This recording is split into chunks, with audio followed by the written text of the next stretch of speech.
का?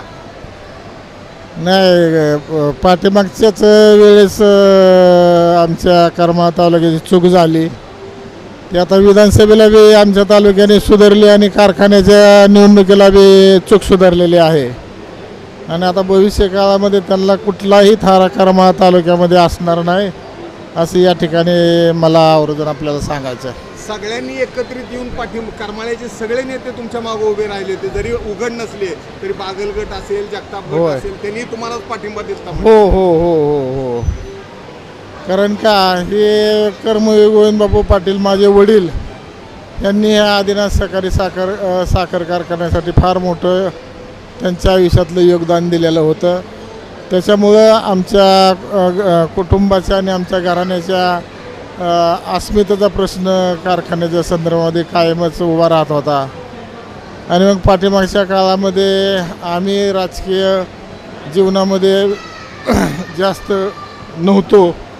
कुस्ती क्षेत्रामध्ये काही वर्ष घालवल्यानंतर आदिनाथ सहकारी साखर कारखान्याच्या निवडणुकीला मी कोल्हापूरहून आल्यानंतर गावी स्थायिक झालो आणि तिथून पुढं माझ्या राजकीय जीवनाला सुरुवात झाली.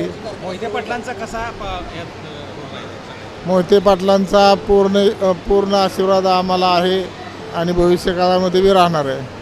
मला सांगा, बारामती ॲग्रो हा कारखाना टेक ओव्हर करणार होतं, त्यांचा ठराव आहे, म्हणजे खरेदी झाली होती, परत ती रद्द झाली. आता कसं बारामती ॲग्रोने खरं तर ज्यावेळेस त्यांचा करार झाला होता त्यावेळेस जर आदिनाथ सहकारी साखर कारखाना त्यांनी ताब्यात घेतला असता तर ही वेळ आदिनाथ कारखान्यावर आली नसती. करार झाल्यानंतर जवळजवळ 2-3 वर्ष ते कारखाना ताब्यात घेण्यासाठी थांबले आणि त्याच्यामुळं 2-3 वर्षामध्ये बराच कर्जाचा व्याप कारखान्यावरती वाढला, कर्जाचा डोंगर झाला आणि 3ऱ्या वर्षी ते कारखाना ताब्यात घ्यायला आल्यानंतर आम्ही त्याला विरोध केला आणि त्यांना पाठीमागं पाठवून दिलं. आता देणार आहे, आता बारामती ॲग्रोकडे देणार आहे कारखाना चालवायला. आता कारण काय येतं आहे, नाही आर्थिक बोजा, कर्ज एवढं मोठं आहे. कर्ज जरी असलं तरी आम्हाला नेते मंडळी आहेत आमच्या वरचे, आम्हाला देणारे आहेत बँका वगैरे पैसे. आम्ही काय नाबरे असातला काय भाग नाही. एकनाथ शिंदेनी मुळी टाकली होती येऊन 2 वर्षाखाली, त्यावेळेला त्याला ऊर्जित अवस्था येणार म्हणून सांगितलं होतं. काय कुठं फसकलं का ते?